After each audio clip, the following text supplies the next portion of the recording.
If you will indulge me, we'd like to just get a moment of quiet.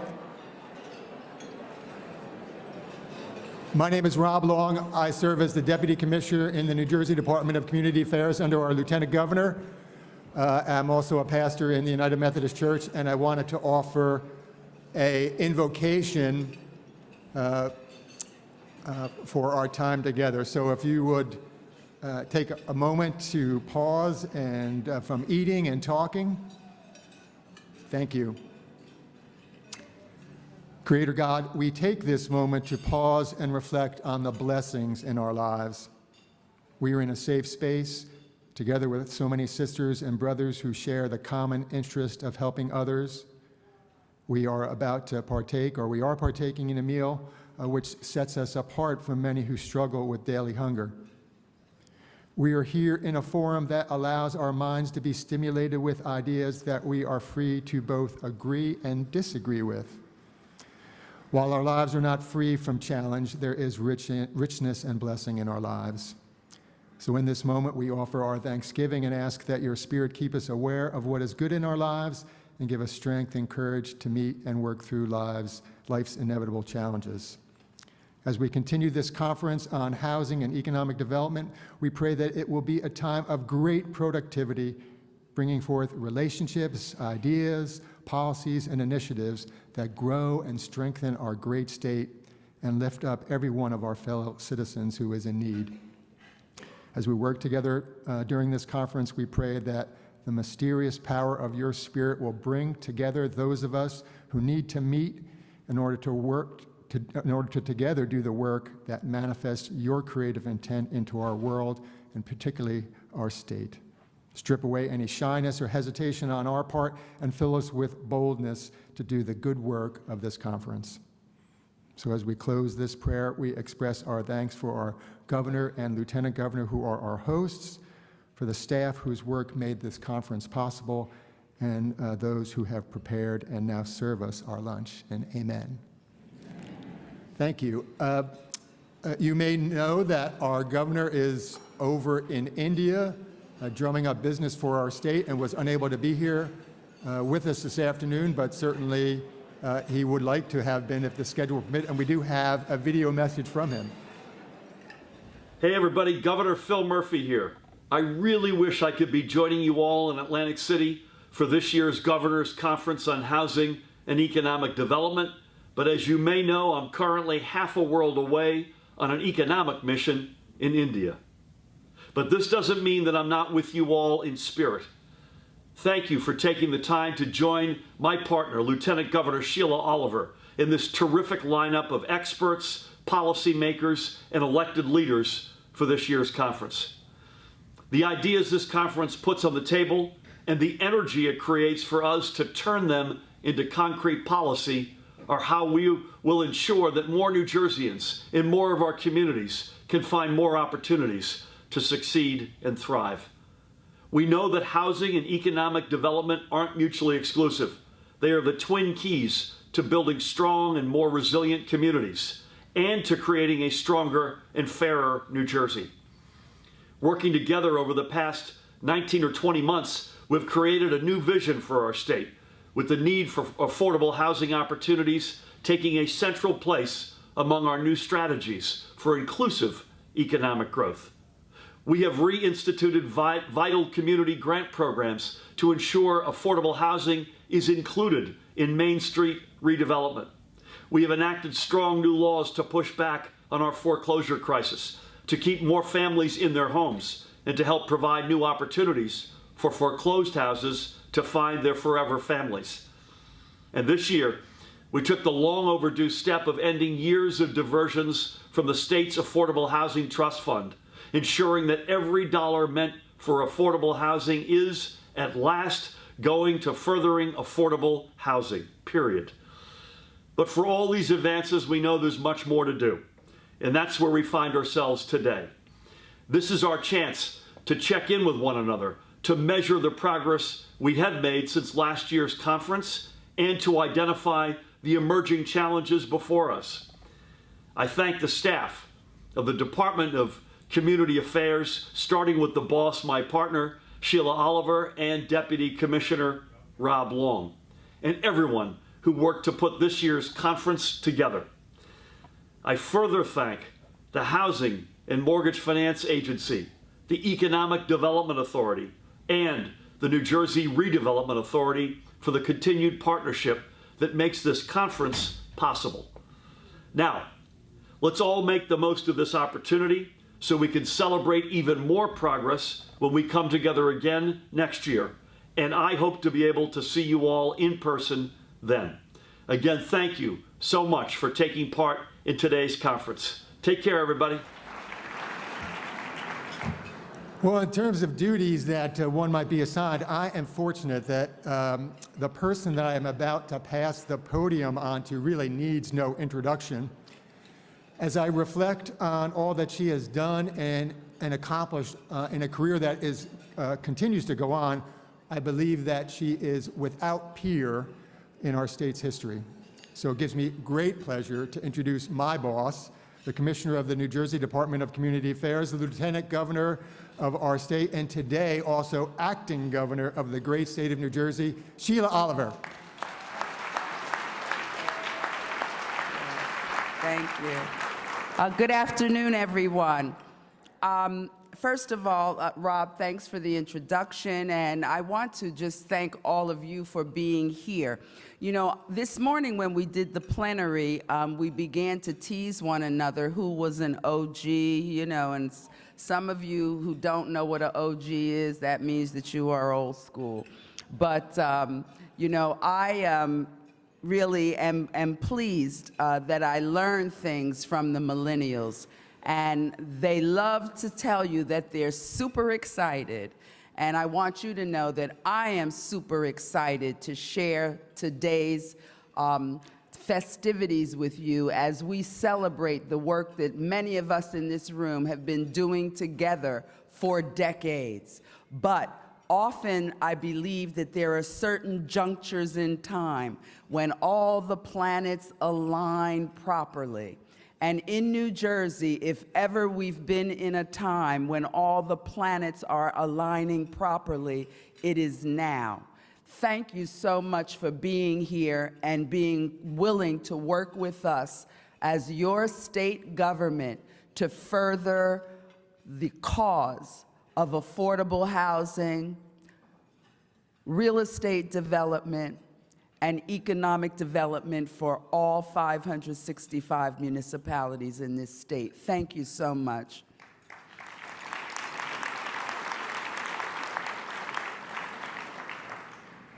I also want to thank the exhibitors and the vendors who have stepped up to create that great trade show for us. And at the conclusion of lunch, please make it your business to go over there. We're having a dessert reception there, and it will give you an opportunity to not only have dessert, but an opportunity to see some of the great businesses across our state that are here to share information with you. As you know, this conference has always been designed to bring industry leaders together and to measure our success, to identify our challenges in New Jersey, but most importantly, to inspire new ideas.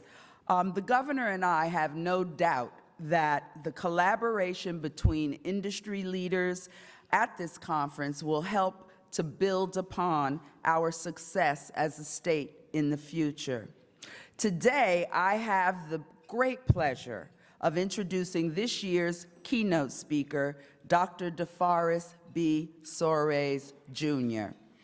For those of you who don't know Dr. Soaries, he has been a true pioneer, not just in the faith-based community, but he has dedicated his life to spiritual growth, educational excellence, and economic empowerment.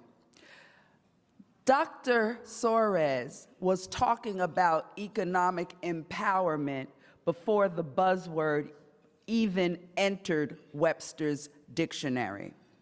He has served as a senior pastor of First Baptist Church of Lincoln Gardens in Somerset, New Jersey, since 1990. In 1999, Dr. Soaries was appointed as New Jersey's first African American male Secretary of State. He also served as the former chairman of the United States Election Assistance Commission, which helped establish and implement the Help America Vote Act of 2002, which was created by the U.S. Congress. Dr. Soaries is the founder of two nonprofit organizations, the Central Jersey Community Development Corporation, an organization that specializes in revitalizing distressed neighborhoods, and Harvest of Hope, Family Services Network, which develops permanent solutions for children in the foster care system. He currently serves as an independent director at three companies: Independence Realty Trust, Federal Home Loan Bank of New York, and Ocwen Financial Corporation.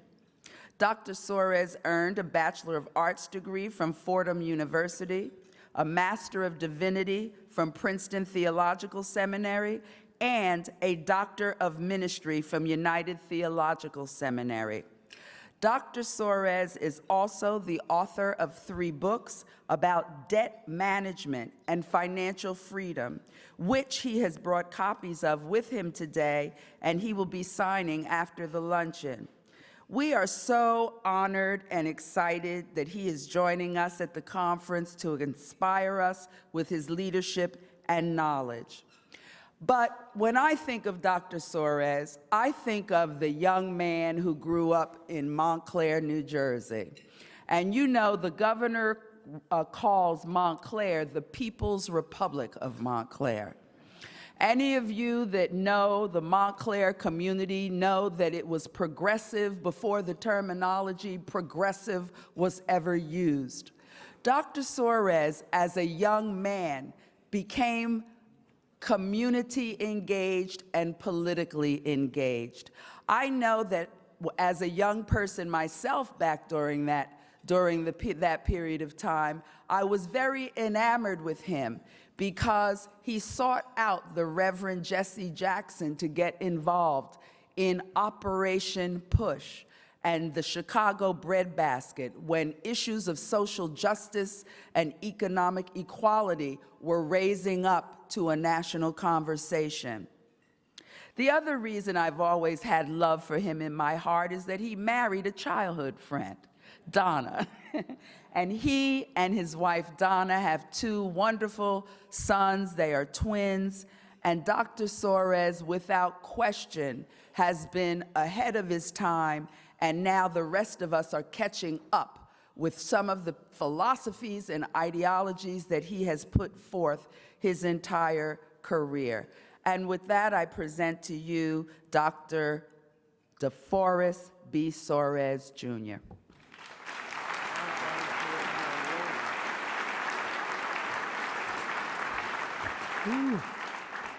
Wow, thank you, Lieutenant Governor. I've never been introduced like that by a Lieutenant Governor before. And I hope somebody recorded that so I can play it over and over and over again. Let me make one slight correction to our master ceremonies and all of you. Lieutenant Governor Oliver said, I'll be signing books after the luncheon. I'll be signing books after you pay for the books. Let's be clear. I'm not a sponsor, I'm a speaker. We are blessed. Everywhere I go in the country, people want to know not only about our governor, who is one of the leading progressive minds of the Democratic Party, but they want to know every detail available about our first African-American female Lieutenant Governor, Sheila Oliver. Let's thank her for her leadership, for her style, for her sincerity.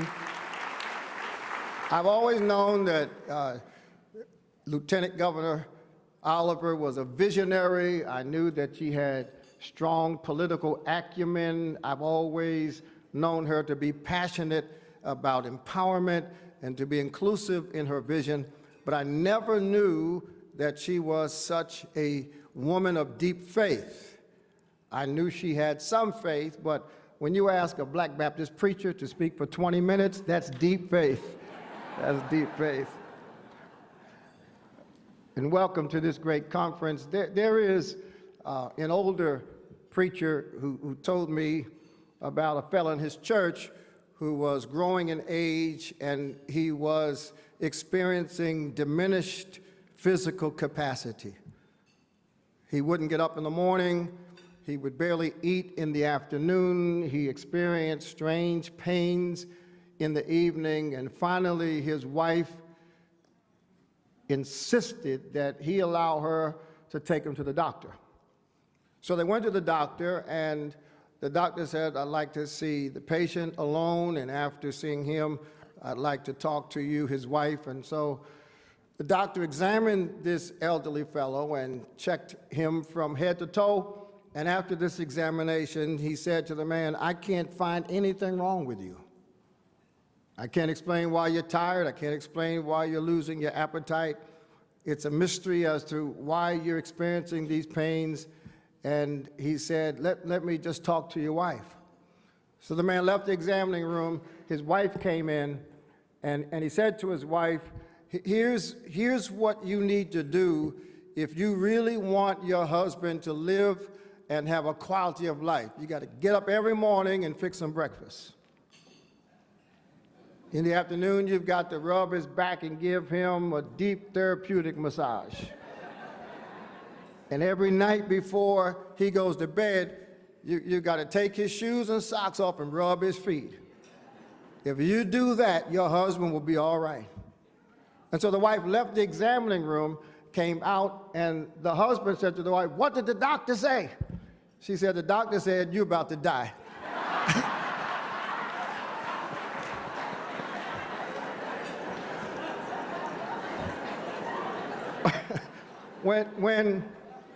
When I travel around the state, and when I listen to people describe their perspective on the future of New Jersey, from the time I was registering people to vote to elect the first black woman to the state legislature, Senator Winona Lippman, through the time when I served as Secretary of State and had to travel to New York on September 11, 2001, to assess how our state's resources could help that city, up to and including today when I come to meet with so many of you that I know, all of you who are concerned about the future of New Jersey. It is often true that the prescriptions for New Jersey's future impact us the same way the prescription that doctors'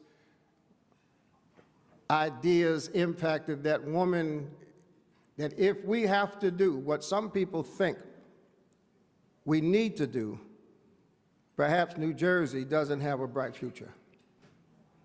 There are those who have argued that these 565 municipalities that we have represent just too much government.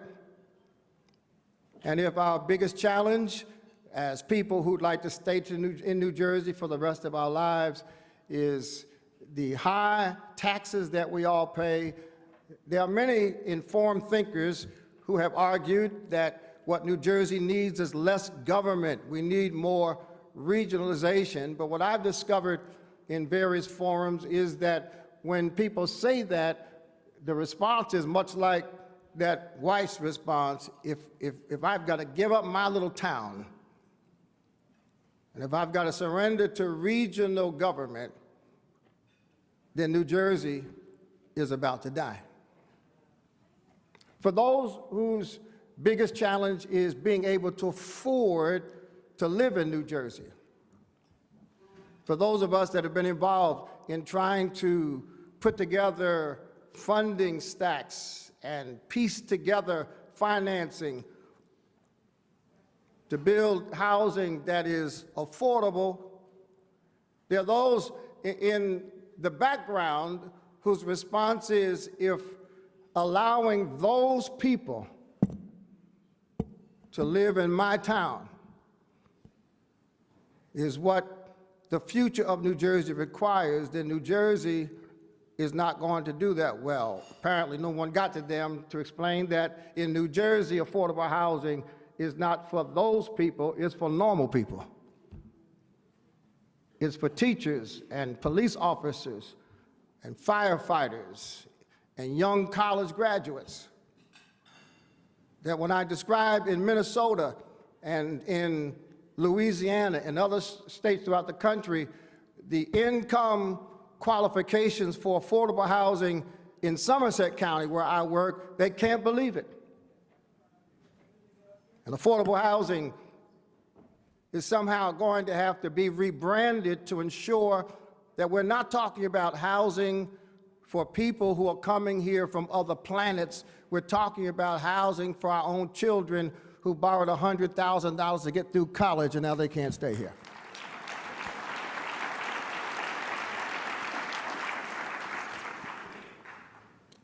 But unfortunately, there are still people who see that as a prescription that just can't work. And so when we look at New Jersey, we see a state with so many benefits. We are the most diverse state in almost every conceivable way in the country. We're diverse geographically. I live in a house where you can drive 10 minutes and be in public housing. You drive 10 minutes in another direction, and you can see cows grazing in the grass. We're the Garden State, and we still have farms, but we're the most densely populated state in the country. We've got about 1,100 people per square mile. We live close together, and because we live close together, we are unavoidably reminded every day of the week that soon this state will be the most ethnically diverse state anywhere. We speak now over 65 languages. We have 9 million people coming up on next year. 10% of our population is undocumented. We have a higher percentage of college graduates than most states. We have a higher median income than most states. We have higher property taxes than most states. We're an interesting state. It's a challenging state. But one would think that because we live closer together than people in any other state, that we would know how to live together. And I've discovered that living together and knowing how to live together are two different things. When I finished my bachelor's work at Fordham, I decided to go to Princeton for my master's work. I went to Princeton. It was close. It was New Jersey. It was diverse, and they gave me the best financial aid package. And what's interesting about diversity is that many of us grew up thinking about diversity from the perspective of tolerance, and tolerance essentially says, I won't say bad things about you. But when I got to Princeton, I had an epiphany as it relates to diversity, because while our student population was diverse, we had African American students, we had Caucasian students, we had Hispanic students, and we had a nice little cluster of international students. And when we got to our 8 o'clock in the morning lectures, we were all in these big lecture halls together, and that constituted diversity. But what I discovered, Lieutenant Governor, is that when we got to the cafeteria to eat lunch, we ate lunch by tribe. So the black tribe ate over here, and the Hispanic tribe ate over there, and the white tribe ate over there, and the international tribe ate at a little table in the corner by themselves.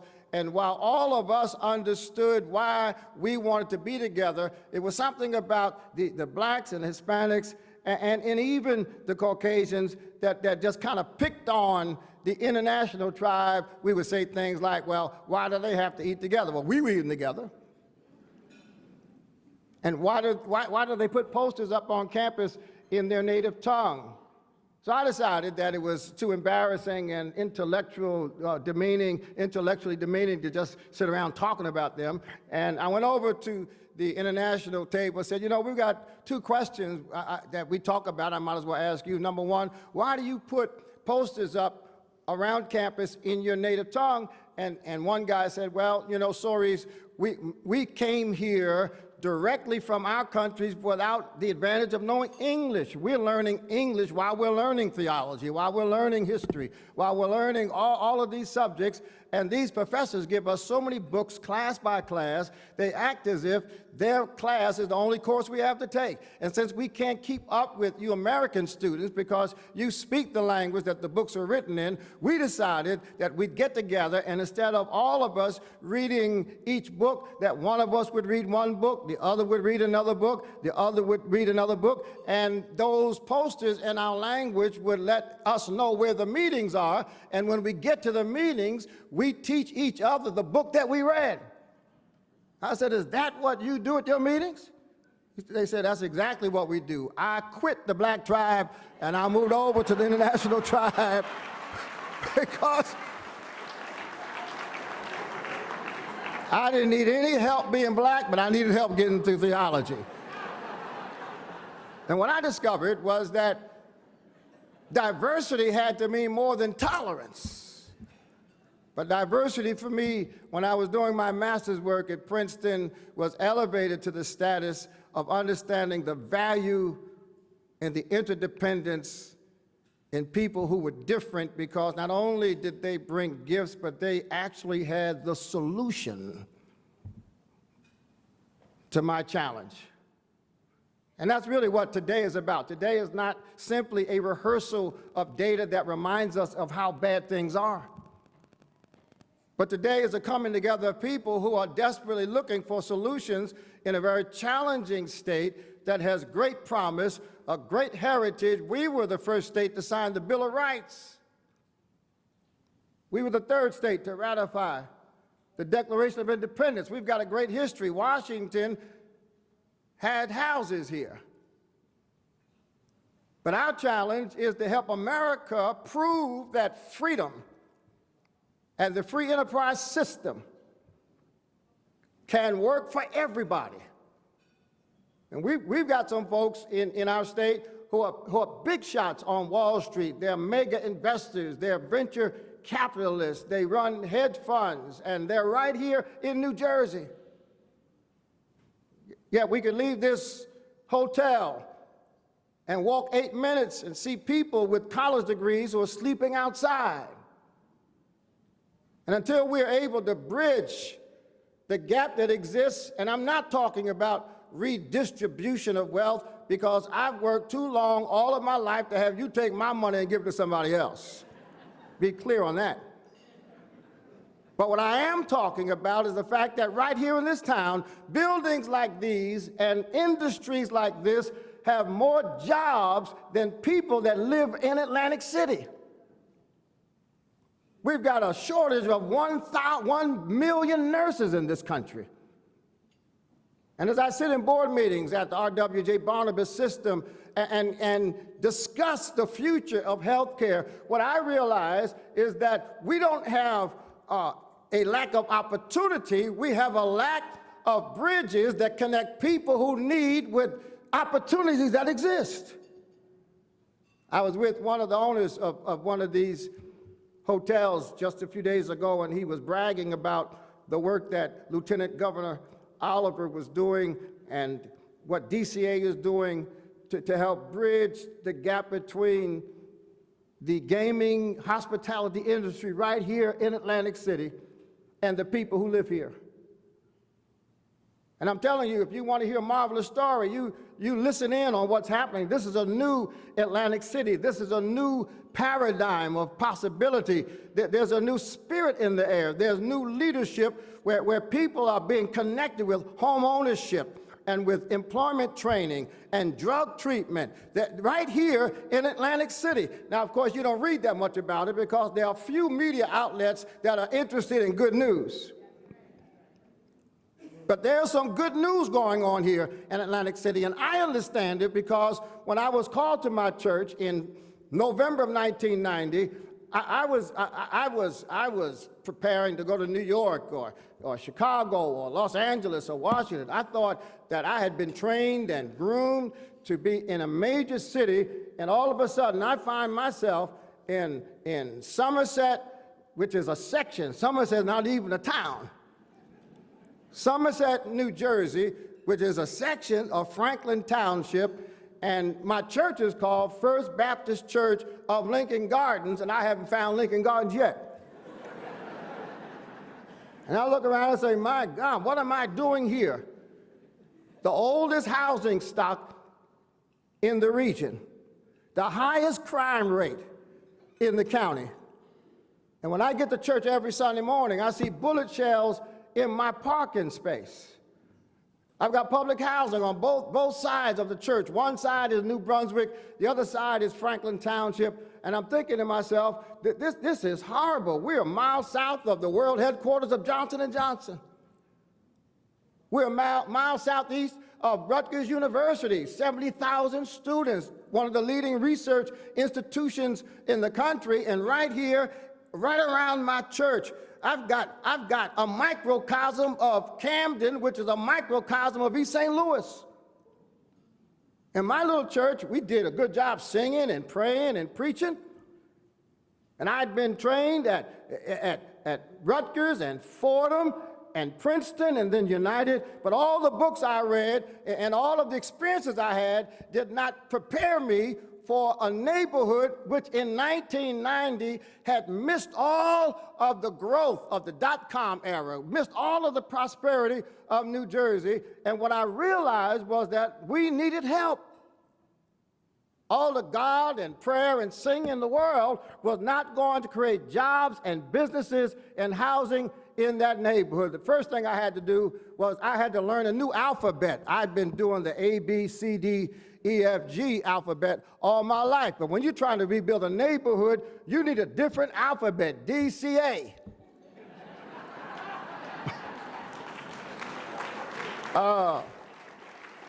N, J, R, A. E, D, A. H, U, D. I had to rearrange my letters and start making phone calls. I had to bring the governor to the neighborhood and take her inside a crack house. I had to put executives from Johnson & Johnson on a bus to bring them to our side of town to realize that all the redevelopment downtown was not helping out in the neighborhood. And the biggest challenge we have in New Jersey is that we've got 4 towns in New Jersey with over 100,000 people: Newark, Elizabeth, Jersey City, and what? Patterson. And I only say that because it's hard to be in a state where your big cities are nothing but small neighborhoods in places like New York and LA and Washington. I was born in Brooklyn. There are as many people in the Fort Greene housing projects in Brooklyn as Newark, East Orange, and Irvington. Which means that we need enlightened leadership. We need creative partnerships. We've got to see ourselves as one state and stop acting like North Jersey and South Jersey, Democrat and Republican, urban and suburban. You don't have the luxury. If we're going to compete to be taken seriously by the Amazons of the world, by the Googles of the world, by the emerging industries that are hiring people, if we're going to have a construct where every New Jerseyan has access to health care, we've got to get over our little zip code and our little address and act like one state.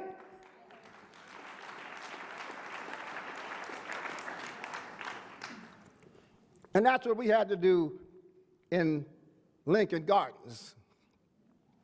We had to create one plan for a neighborhood that was both New Brunswick and Franklin. New Brunswick, Middlesex County Democrats. Franklin, Somerset County Republicans. But when you have a senior citizen whose rent is unaffordable, whose house is uninhabitable, she doesn't care who helps her, Democrat or Republican. She just needs some help. When you have a child who has dropped out of school, has no marketable skill, ends up stealing for a living, going to jail, he doesn't care who helps him, Democrat or Republican. He needs somebody that will reinstill hope in him and give him a hand up.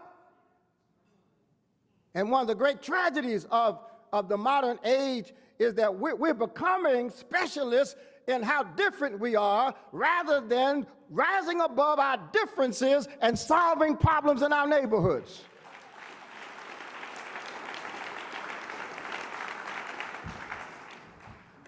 So as I come to a close,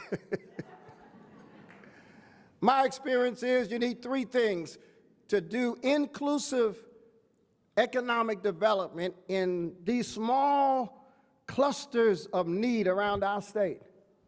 Don't be confused by this beautiful glitz and glamour down here by the water. Go out into Atlantic City.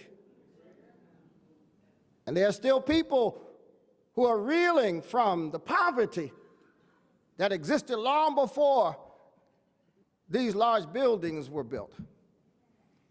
You have to have a plan that assumes everybody must be at the table.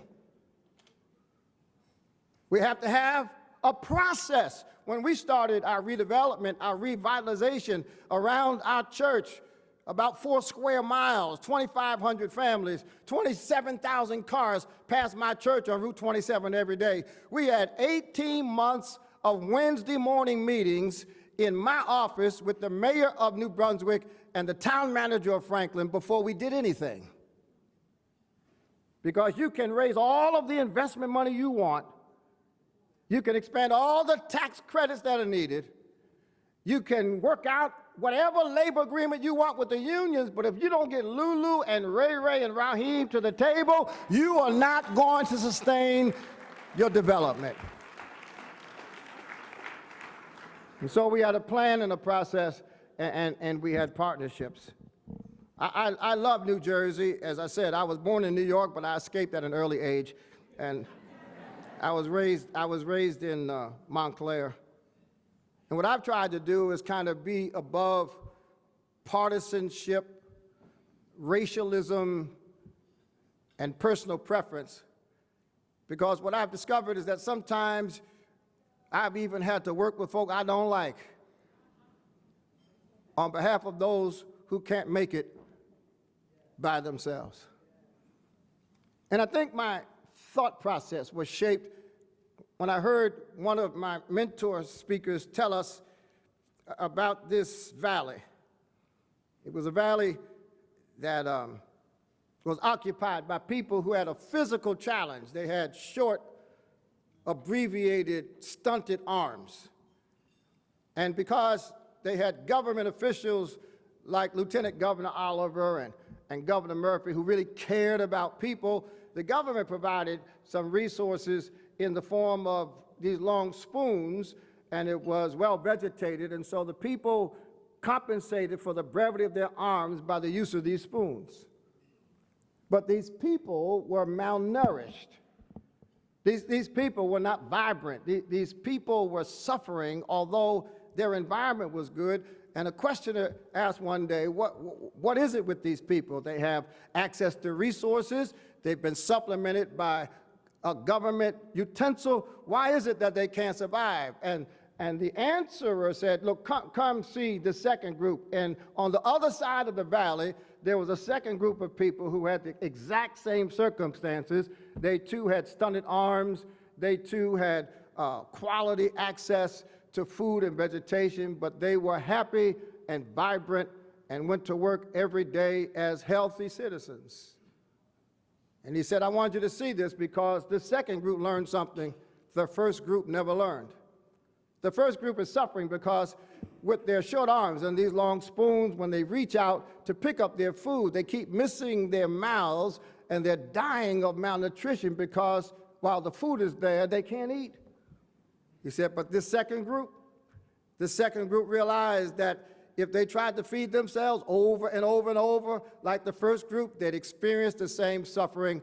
But the second group realized that if they reached out, when they picked up their food at the end of these long spoons, if they reached out and they would feed each other, they could rise above their circumstances. And they could thrive in spite of their challenges. I believe what today does, it brings people together, public and private, North Jersey South Jersey. Blacks and whites and Hispanic and Asian entrepreneurs and nonprofits. It brings us together, Catholics and Protestants and Muslims and Sikhs and Jewish. It brings us together, and when we get together, each of us has a need. None of us is all right until all of us are all right.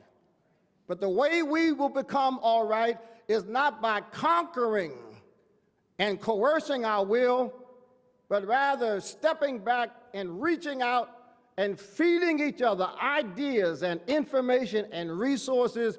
And if we do that, then history will record that in 2019 in the state of New Jersey, there lived a great people. God bless you.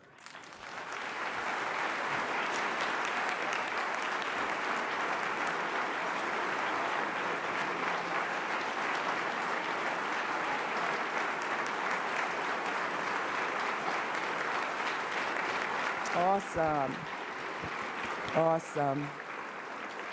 I can tell by the amens that came from the various corners of the room, Dr. Soaries, that you gave us a message that is required for our state at this time. Let us again give Dr. Soaries a round of applause. Excellent. And it's people like Dr. Soaries and people like all of you that tell the story of New Jersey. And despite the pundits who talk about the number of us that leave every year, I can see that this room represents a testimony that we are what is right with this state. So thank you for being here this afternoon. At this time, we're going to permit you to finish your lunch, and remember there is a dessert reception, and please make it your business to purchase one of Dr. Soaries' books and get his signature on it. Thanks so much, everyone.